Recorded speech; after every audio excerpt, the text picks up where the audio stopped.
रहमतुल्लाहि व बरकातुहू। तो आज मैं आपको हज़रत उज़ैर अलैहिस्सलाम का किस्सा सुनाऊंगा। हज़रत उज़ैर अलैहिस्सलाम और अज़रा दो जुड़वा भाई थे। हज़रत उज़ैर अलैहिस्सलाम पैगंबर थे। उनकी उम्र 30 साल हुई तो उनके घर बेटा हुआ। तो आप अलैहिस्सलाम एक बस्ती में गए जो बेआबाद थी। उज़ैर अलैहिस्सलाम के दिल में ये ख़याल आया कि अल्लाह कैसे मुर्दों को ज़िंदा करेगा तो क़यामत वाले दिन।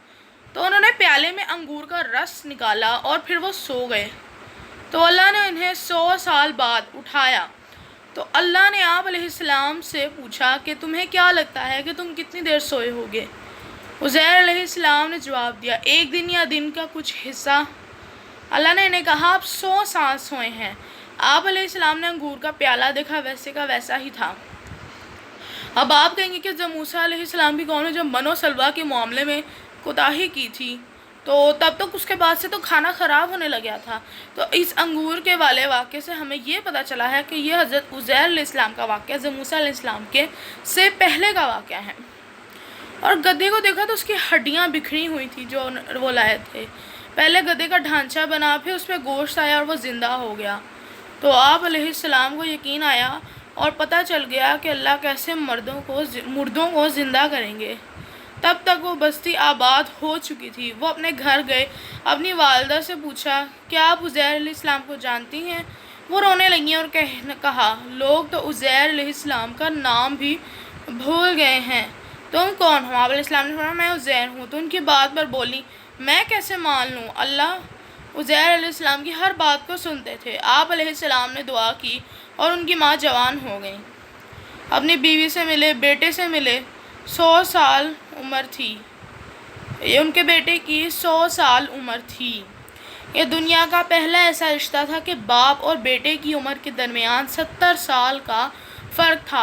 यानी कि उज़ैर अलैहिस्सलाम 30 साल के और जवान थे और उनका बेटा 100 साल का था।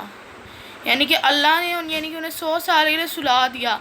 तो ये पहले ऐसे बाप बेटे थे जिनके बेटे उनसे बहुत बड़े थे। तो आप अल्लाह की कुदरत का खुद ही अंदाज़ा लगा सकते हैं। बल्कि अंदाज़ा तो कोई भी नहीं लगा सकता। आप सोच सकते हैं कि अल्लाह की कितनी बड़ी कुदरत है। हमें ये मालूम हुआ कि इसमें कोई शक नहीं कि अल्लाह ने हमें क़यामत वाले दिन मुर्दों से ज़िंदा करना है और हमने एक दिन बिलाशुबा अपने रब की तरफ लौट के जाना है। तो उम्मीद करता हूँ आपको अच्छा लगा होगा। और आज शब कदर की रात है और ये रहमतों की रात है। इनमें से ये ताक रातें होती हैं, एक 21 रमज़ान, 23 रमज़ान, 25 रमज़ान, 27 रमज़ान और 29 रमज़ान। इन सारी रातों को हम सारी इबादत करते हैं और इनमें से कोई एक रात लैलतुल कदर की रात होती है और उस रात को जो दुआएं मांगी जाएँ वो पूरी होती हैं और अल्लाह ताला अपनी रहमत का ख़ास फज़ल व करम अपने बंदों पर फरमाते हैं। तो मैं आप सबसे यही कहूँगा कि आप इस रात और तमाम ताक रातों को खूब इबादत करें और मुझे भी अपनी दुआओं में ज़रूर याद रखिएगा। और कल मैं आपको हज़रत दाऊद और शमूएल अलैहिस्सलाम का किस्सा सुनाऊंगा। और आप सबसे गुजारिश है कि प्लीज़ मेरे चैनल को सब्सक्राइब कीजिएगा। और कल तक के लिए अल्लाह हाफ़िज़।